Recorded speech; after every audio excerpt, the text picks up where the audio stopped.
Egaa kabajamtootaa fi dhaggeeffattoota ilmaan Oromoo warroonni maatii numee tuubtaatan hundi keessanii bakkuma isin jirtanitti jaalalaa fi kabajaan ulfinni ani isiniif qabu isinaa qaqqabu jecha guyyaa har'aa haala biyyattiin teenya keessa jirtuu fi ajjechaa fi hidhaa hiraarsaa uummata Oromoo irratti raawwatamaa jiru wal qabatee oduu gaggabaaboo tokko qabadhee isinii dhiyaadhe ani kan isin faana turu Numeer Hussein gara oduu tiyyatti isin tarkaanfachiisuun duratti warroonni maatii kiyya ta'uu barbaadan hundi keessanuu like share subscribe gochuudhaan odeeffannoo haala yerootii wal qabatee an dabarsu kallattimaan akkana hordoftan kabajaan isin gaafadha. Akkasumas amma gara oduu kiyya guyyaa har'aa qabadhee dhufetti isin dabarsan na faana bu'aa isiniin jedha. Qabsaa'ota Oromoo bara dhufaa fi darbaa keessatti aarsaa hedduu kafaluun sadarkaa har'aa kana irra gahuuf daandii qaroominaan saaqan akka Oromummaa keenya beeynee aadaa fi afaan duudhaa seenaa Oromummaa barannee akka guddannuu fi biyya keenya Oromiyaa badhaatu irratti aarsaa gama kamiinuu akka kafallu saaqan keessaa gootota akka Taaddasaa Birruu, Hayilamaariyaam Gammadaa, Maammoo Muzammirii fi Waaqoo Guutuu fi kan kana fakkaatan hedduun isaanii Oromiyaa har'as dhiiga ilmaan isaanii dhugaa jirtu kana kan nun gahanidha. Kan kaleessaa jaratana gara bahanii deemanitti sababuma isaan mirga isaanii fi biyya isaanii falmataniif badii tokko malee fannisanii nurraa ajjeesan. Keessattuu Jeneraal Taaddasaa Birruu nama barumsaa gahaa qabuu fi nama saba Itoophiyaa keessatti argamu kamuu ija tokkoon laaluudha. Haa ta'u malee Taaddasaa Birruu akka inni itti yaadee fi jaalalli inni lammii isaatiif qabuu fi Oromummaa dhiigaa lafeen itti dhalate waan dina aarsee fannisanii ajjeesan. Jeneraal Taaddasaa Birruu qabsoo kan inni itti eegalan ijoollummaa isaanii irraa ijoollummaa dhuma isaaniitiin haadhaa fi abbaa isaanii sirna nama nyaataa Minilikii waan dhabaniif gara qabsootti seenan. Haadhaa fi abbaan isaanii guyyoota 40 jidduutti du'aan kan dhaban Jeneraal Taaddasaa Birruu akka xiiqiin gara dirree qabsootti seenan karaa saaqe keessaa isa ta'uudha. Umrii isaanii ijoollummaa ganna 14tti dirree qabsoo seenuu isaanii keessa beektonni ni dubbatu. Jeneraal Taaddasaa Birruu gara laafessaa fi nama rakkate kamuu kan bira dhaabbatuu fi akkasumas tokkummaa fi walqixxummatti amanuudha. Akkasumas Jeneraal Taaddasaa Birruu yeroo xiqqaa guddaa bira gahan hundumaa barumsa baradhaa namni baratee mirga isaa gaafataa jechuun kan beekamanidha. Humna waraanaa biyyattii yeroo sanii keessatti hirmaatanii hojjechaa turuu fi gahee guddaa akka mootummaa yeroo sanii ija tokkoon saba kamuu laalanii hojjetan gahee guddaa taphatuuf yaalaa turan. Garuu yeroo sanitti sirni Hayila Sillaasee waan walqixxummatti hin amanneef yaada Taaddasaa Birruu kuffisee isa shororkeessummaan farrajee ajjeese. Waa malee seenaa Taaddasaa Birruu hin kaafne hubadhaa. Oromoon dhaloota har'aa keessattis jechuun jaarraa 21 kana keessatti seenaa Minilikii fi Hayila Sillaasee akkasumas dargiin itti Oromoo cabsee fi hayyoota Oromoo qeerroo itti dhabamsiisan sana kitaaba dubbifatanii Oromoo har'as cabsuuf yaalaa jiru garuu hin dandeenyes. Akkasuma seenaa ittiin Oromoo jilbeeffachiisu mootummaan darban irraa qorataa itti deemanitti akka itti kufanii fi itti salphatan barataa deemu jedheen amana. Oromoon Xaaliyaaniin waraana lafoo fi xayyaaraan itti duulee hin jilbeeffachiifne. Hayila Sillaaseen hin jilbeeffachiifne. Dargiin akkasuma wayyaaniinis akkasuma. Oromoon ni barate malee, ni jabaate malee, ni baay'ate malee hin dhumanne. Garuu mootummaan gara jabummaa saba kanaa irratti raawwate ni salphate malee kan milkaa'e hin argine. Biyyattii Itoophiyaa kana keessatti sirni meeshaa waraanaatiin itti nama jilbeeffachiisanii nama baratee qaroo sabaa ta'e ajjeesanii hidhuun hanga dhaabatutti biyyi suni biyya taatiin abjuudha. Sirni har'aa abiyyooti itti jiru sirnuma mootummoota darbaniiti. Garaagarummaa tokkoon qabu qawween jilbeeffachiisaa yaalaa jira garuu hin danda'u. Abiyyi mootummoota darbaniin garaagarummaa hedduu qaba. Akkuma mooderni haarawaa ta'ee lammiilee sobuun gowwomsuun harka lafa jalaatiin hidhaa ajjeesaa umrii isaa dheereffatu yaalu lammiileen biyyattii keessa jiru biyya ormaa keessa jiru qaroominaan isa taran. Abiyyi karooraa amma lafa kaawwatee itti deemaa jiru kanaan guyyaa muraasa qophaan lakkaawwan qofattu isa hafa. Garuu karoora kanaan itti fufuun abjuudha. Dargaggoo qaroo biyyaa ta'an adamsanii ajjeesaa boruu biyya tana eenyutti kennuufi dhiigni ilmaan Oromoo xinnaa hamma guddatti yeroo Oromummaa isaa qofaaf ajjeefamuu fi diraamaa sobaa ittiin dalaganidha kan amma mul'atu. Lubbuun ilmaa hundumtuu tokko. Lubbuun har'a dhalatee eenyullee tokkuma. Garuu gaafa Oromoon ari'atamee ajjeefamu miidiyaa miti qaamni mootummaa tokko gadi bahee badii seeraan alaati jedhee kan balaaleffate hin argine. Inumaayyuu qondaalli mootummaa amma biyya bulchaa jiru yeroo Oromoon ajjeefamu gammachuu isaanii ibsataa jiru. Fakkeenya keessaa Wallaggaa magaalaa Naqamtee keessatti qeerroo 5 bakka tokkotti reebanii ajjeesanii qondaalli mootummaa tokko FB isaanii irratti geerarsaan gammachuu ibsatan.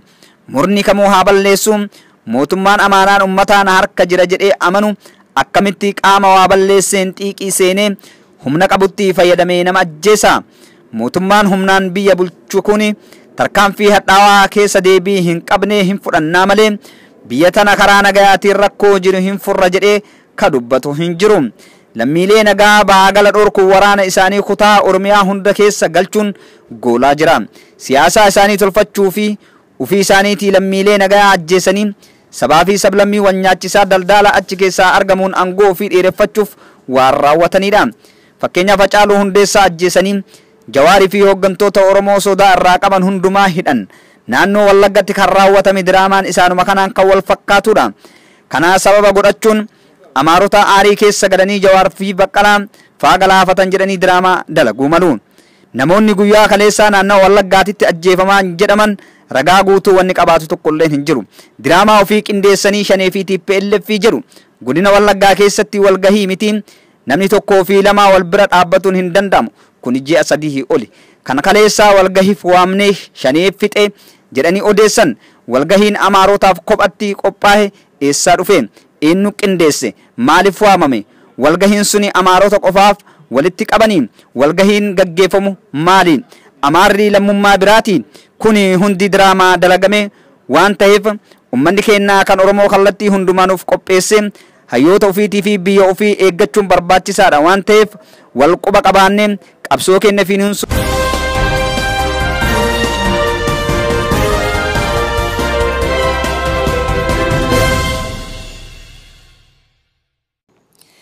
Abiy rakkoo keessaa hin baane keessa seenee jira. Nama boolla gadi fageessee ofii qotuuf dhumni isaa kanuma. Tokkoffaan Abiy fi TPLF'n haalaan wal madeessanii jiru. Haasawaa fi marii kamuu TPLF'n harka kennachiisuu hin danda'u yoo Abiy ofii harka kennate malee. Abiy akka harka hin kennane nafxanyootaa fi Isayaas hudhanii qabanii jiru. Lammaffaa waraana TPLF'n yaala dhiibbaa fi fedhiin nafxanyaa fi Isayaas kana ta'us kunis waan isaan baasuu miti. Jalqabatti waraana yookiin komaandoo kaabaa harka TPLF'tii buusuuf humna cimaa Abiyyin barbaachisa. Amma waraana qabu magaalaa fi baadiyaa Oromiyaa akkasumas naannolee hedduu keessaa qubsisee jira.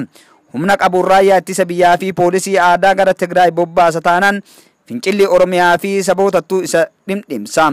Qawwee qofattu ukkaamsa malee bakka hundatti ummanni torbaanitti PP barbadeessa. Humna leenji'ee fi muuxannoo waraanaa qabu kana Oromiyaa fi naannolee hafan keessa tursiisa taanaan TPLF jilbifachiisuu miti. Komaandoo kaabaa harka TPLF'tii buusuuf hin deemu. Waraanni kaabaa TPLF'n booji'ameera jechuutu salphata. Kufaatiin Abiyyi waa'ee yerootiin nama boolla gadi fageessee ofii qoteef dhumni isaa. Abiyyi gama hundaan abdii kutatee jira. Biyya takka biyya jedhamuuf yoo xiqqaate ulaagaa 4 guutuu qabdi.